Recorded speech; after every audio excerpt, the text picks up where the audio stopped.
Hello guys and welcome to my channel. In this video we are talking about why did Elon Musk buy Twitter and what happens next.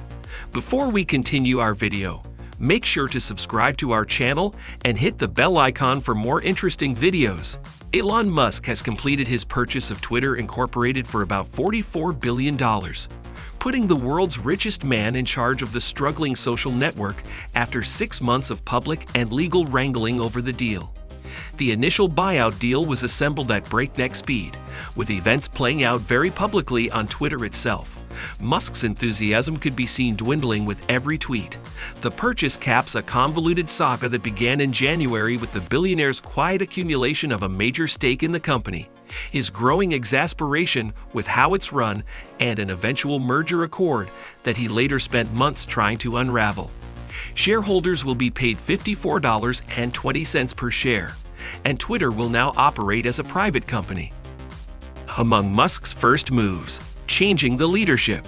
Departures include Twitter Chief Executive Officer Parag Agrawal, Vijaya Gadde, the head of legal, policy, and trust, Chief Financial Officer Ned Siegel, who joined Twitter in 2017, and Sean Edgett, who has been general counsel at Twitter since 2012, according to people familiar with the matter.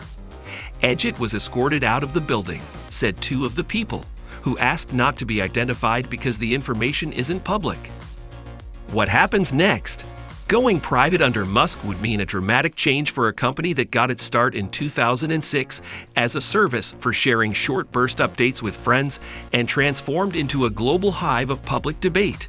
The billionaire tweeted that the Twitter deal would pave the way for X, the everything app, signaling he could be looking to create a super app similar to China's hugely popular WeChat. Unleashing free speech and eradicating fake and automated misinformation accounts had earlier been the tentpoles of Musk's proposed changes if he took over. Twitter now faces a future under a mercurial billionaire who has spent months publicly criticizing its management, questioning its value, and changing his mind. Musk's claims, including that Twitter was lying about what percentage of users were bots, are likely to be swept aside and not scrutinized in court. The company has denied them already, saying less than 5% of accounts are fake. But his decisions about workplace practices, moderation norms, and expansion into new business areas will be closely monitored.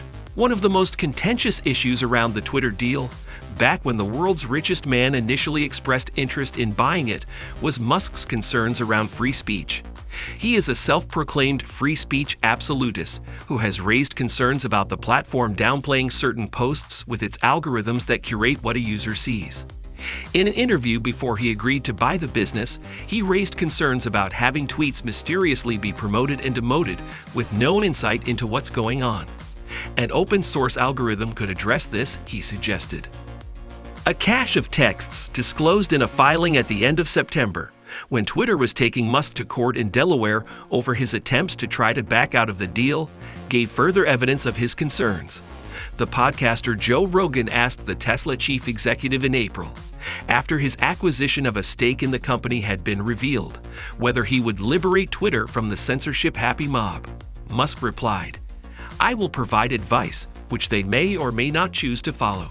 The same catch showed Matthias Döpfner, chief executive of the media group Axel Springer, which includes Politico, urging Musk to make Twitter censorship-free and create a marketplace for algorithms so that if you're a snowflake and don't want content that offends you, pick another algorithm.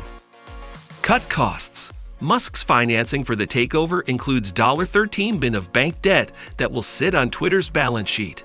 That debt will need to be paid for, and in its most recent results, Twitter generated negative free cash flow, spending more cash to run the business than it takes in, of nearly $124 million. Twitter will have to do better than that financially, and cost cuts have featured in Musk's thinking. Musk told investors interested in funding his acquisition of the company that he plans to cut 75% of the workforce, according to documents seen by the Washington Post. But reports indicate the Tesla CEO told Twitter employees on his first visit to the company on 5 October that he did not plan to lay off that many workers. However, he is still expected to make some cuts. Twitter employs 7,500 people. In June, he told Twitter employees that the company needs to get healthy financially and reduce costs. Right now, costs exceed revenue, Musk reportedly said, adding, "That's not a great situation." Launching the Everything app, Musk tweeted to his more than 100 million followers on 4 October that buying Twitter was an accelerant to creating X, the Everything app. He didn't give much more detail, other than that a Twitter takeover would accelerate X by up to 5 years. X, by the way, is the name for the corporate vehicles that Musk is using to buy Twitter. That's all for today's video. Hope you guys enjoyed our video. For more videos, make sure to subscribe to the channel and hit the bell icon for more interesting videos. Thanks for watching and have a wonderful day.